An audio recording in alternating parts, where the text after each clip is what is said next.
Bonjour à tous, alors un MD10 rapide, hein, comme d'habitude, moins de 10 minutes encore pour un vérin tout ouvrant, on les aime. Hein, donc l'idée c'est de faire un truc pour moins de 10 euros, réparer ça pour moins de 10 euros.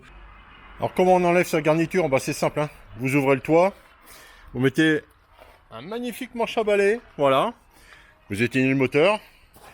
L'ordinateur de bord va vous dire en descente. Bon, bah on s'en fout, hein, puisque le manche à balai le tient. Vous défaites toutes vos vis ici. Vous défaites vos vis qui tiennent derrière, là. Hein.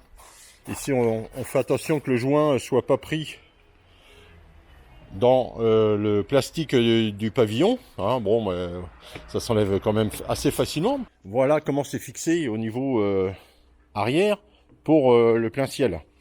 Hein, vous voyez, c'est des pions hein, classiques. Alors, je vous les montre de près, comme ça, vous aurez l'occasion d'en acheter des neufs si vous sentez que vous allez en péter, ce qui peut arriver. Voilà, c'est pas moi. Hein. Bien. Et sur l'arrière, c'est des vis, hein, tout simplement. Il y en a 4. Voilà, rien de compliqué. Sur l'avant, pardon, puisque là, c'est l'endroit où on met la clé pour fermer manuellement. Ici, vous allez me défaire les 3 vis. Là, ici, d'accord, hein, ça l'a déjà enlevé. Hein. Voilà. Pourquoi? Bah, parce que vous avez enlevé aussi le petit piston qui fuit. Alors, c'est un axe comme ça. D'accord. Alors, je vais mettre plus loin. Voilà, c'est un axe comme ça. Avec une petite goupille. Vous enlevez ça avec un petit tournevis. Hein, c'est pas compliqué. Pourquoi? Bah, parce que on va extraire la tige de vérin. Nous on répare, hein, donc on enlève la tige de vérin. Je vous rappelle, un vérin c'est bête, hein. C'est un trou avec un tube dedans. Et pour pas que ça fuit, on met des joints. Bien, alors comment on enlève la tige de vérin du corps de vérin qu'on vient de voir, hein. Il y a ce circlips qui est à l'intérieur. Bah, vous allez vous l'attraper avec un petit tournevis comme ça. Hein, et puis vous allez faire levier et vous allez le faire sortir. Une fois qu'il est sorti, il suffit de tirer sur la tige de vérin, ça vient tout seul. C'est un bicomposant, je vous l'avais déjà dit, mais je vous le répète. Bicomposant, pourquoi? Il y a un joint torique et il y a un joint qui couvre le joint torique. Voilà, comme ça. Et ça se met ici. Ces joints-là sont à changer, évidemment, et c'est bien pour ça qu'il faut enlever cette partie-là, comme celui-là. Hein, sinon, on peut pas le sortir par là. Ok? Alors, moi, comment je fais? Bah, je perce, hein, j'ai vu ça sur Internet. Alors, 5 maximum. Le petit... alors, je vais essayer de grossir un peu, voilà. On perce, hein, vous voyez, c'est percé. Le fait de percer, et ben voilà, votre axe est libéré. Bon, ben une fois que l'axe est libéré, hein, vous avez toutes les facilités pour faire sortir ce joint et le changer, enfin les deux, hein, et les changer, d'accord? Ben alors, vous allez me dire comment on fait pour remettre tout ça. Ben, pour remettre tout ça, ben, vous avez votre pièce. Et bien moi, je le place, et puis, voilà, je soude. C'est très rapide. Allez, on va dire 1 à 2 secondes de soudure. Hein. Vous voyez, ça suffit. C'est bien dans l'axe. Bon, bah, il n'y aura pas de souci. Je l'ai un peu chargé de ce côté, on le voit. Bon, bah, ok, ça marche. Hein. Voilà. Bah, c'est déjà fini, ouais. Ouais, c'est déjà fini. Bon, alors, pour remettre les joints, est-ce qu'on va dire que c'est compliqué? Bah, pas vraiment, vous voyez. On va les remettre à la main, tranquillement. Voilà, donc le premier. Et le second, du bicomposant. Alors lui, il va me nécessiter un petit peu de lubrification. Ça tombe bien. Comme je suis en train de refaire une boîte encore hydraulique, 722.9 pour les intimes, ben j'ai de l'huile hydraulique. Alors c'est pas tout à fait la même. Hein. Normalement c'est un ZHM. Vous voyez. Alors il y a des pinces hein, qui existent pour ça. Bon, moi j'ai remarqué que les pinces, des fois avec les becs en acier, ben, on abîme les joints. Alors que, ben, vous voyez, la main, ben, on n'abîme rien. Voilà, c'est terminé. Voilà. Voilà un bel axe. Je lubrifie un peu. Voilà, nickel. Bon, bah, écoutez, hein. On va lubrifier un peu la soudure, pourquoi pas. Alors, faites gaffe, hein, quand vous mettez votre masse de poste à souder, hein, si vous la mettez là, il peut y avoir des petits arcs électriques hein, qui vont vous marquer la pièce, hein, c'est du vécu. Hein. Donc faites un bon contact ici hein, pour éviter les arcs électriques entre la pince et la tige. Sinon vous allez vous retrouver avec des les petites piques de soudure sur la tige, c'est pas terrible. Hein. Alors, on remet la tige dans le vérin, dans le corps de vérin, bien sûr. Hein. Alors, moi, le petit astuce, hein, vous faites comme vous voulez, mais moi, c'est mon astuce et ça marche. Je mets le corps de vérin, là, enfin la tige de vérin, au congélateur. Moi, il était à moins 19. Je peux vous garantir que moins 19, ben, finalement, c'est froid. Ça va durcir un petit peu le joint. Hein, c'est pas franchement pour faire ce qu'on appelle du frettage, hein, c'est-à-dire diminuer le diamètre par le froid et puis le rentrer dans le corps. Hein. Bien sûr, ça va diminuer un petit peu le diamètre de la tige, mais aussi du joint surtout.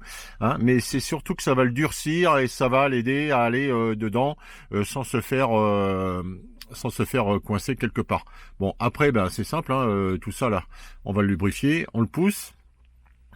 Et puis, c'est terminé. Bien, et bien c'est remonté, c'est resserré. Alors, pas complètement, hein, des fois que ça puisse bouger un petit peu pour que le pavillon se positionne parfaitement bien lors de la fermeture. Hein. Moi aussi, j'ai l'habitude de desserrer un petit peu ici, là.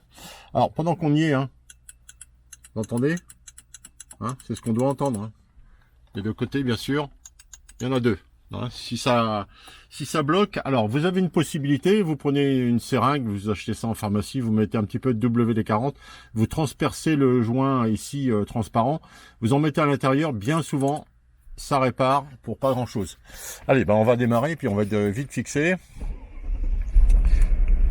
Alors le toit était en mouvement, hein, ouais, regarde, derrière c'est encore comme ça. Alors, on va fermer.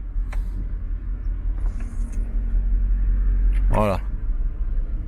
Donc là, ça nécessite un petit réglage. Bon, il n'y a pas de fuite, c'est bien. Hein, ça ferme pas complètement. Ouverture. Au revoir. Ok, ça marche. Bon, pas de fuite, c'est bien.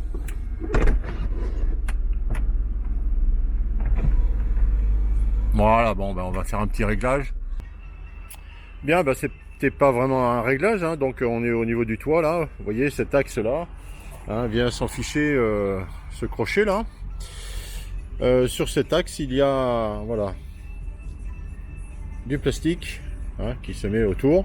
Le plastique était cassé et puis évidemment le crochet ne prenait pas dedans et voulait pas se verrouiller. Voilà. Bien, alors bien sûr j'ai changé la petite patte plastique qui avait été cassée. Alors pour les remettre, hein, c'est simple aussi. Hein, vous prenez un pistolet à colle, hein, ça s'achète un petit peu partout. Alors le conseil d'amis, prenez du gros diamètre hein, parce que ça file vite quand même. Alors moi ce que je fais systématiquement, je renforce les anciens. Vous pouvez aussi renforcer ceux qu'il y a sur les côtés. Là. Alors qu'est-ce qu'on peut dire aussi, puisque je suis à l'arrière du véhicule là, ça sera de faire le niveau d'huile. Du liquide, alors on est dans le coffre bien sûr, on tire la mousse, voilà, et voilà. Donc la pompe pour votre tout ouvrant. Alors le tout ouvrant, vous allez ouvrir ce bouchon là. Alors, il y a un petit joint noir, hein. Voilà, vous l'enlevez complètement pour faire le plein. Alors vous allez faire le plein avec quoi? Avec le liquide approprié, c'est celui-là, hein. Ok. C'est du ZHM, hein. Voilà. Alors le niveau, vous le savez sûrement, vous l'avez peut-être déjà vu, il est sur le côté. Il est là, hein. Donc vous mettez au niveau maxi. Voilà, c'est fait. Alors comment on fait? Moi j'ai tout un tas de seringues, vous voyez, comme ça là. Bon j'ai pris la petite, hein. Petite seringue comme ça, vous la remplissez. Alors vous attendez pas à ce que ça fasse le plein d'un seul coup comme ça. Hein. Vous alliez y aller quasiment au goutte à goutte, hein, le temps que ça fasse des bulles. Que l'air sorte en fait, hein. Donc c'est assez long, c'est assez... Allez, pour remplir un bocal comme ça, comptez au moins 10 minutes, hein. Voilà. Bon voilà, c'est fini de remonter, ça fonctionne, hein, pas de difficulté. Alors ceux qui ont eu le courage d'aller jusqu'au bout, voici les références hein, pour vos joints. Vous voyez, il y a le joint composite hein, et le joint en U. Donc le tarif, hein, je vous ai pas raconté de crack, hein, 7,60 €, 7,65 €. Donc pour un montant inférieur à 20 € pour le tout.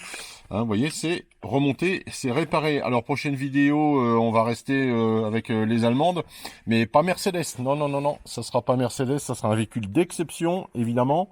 Et je vais essayer de vous présenter ça. Allez, à bientôt.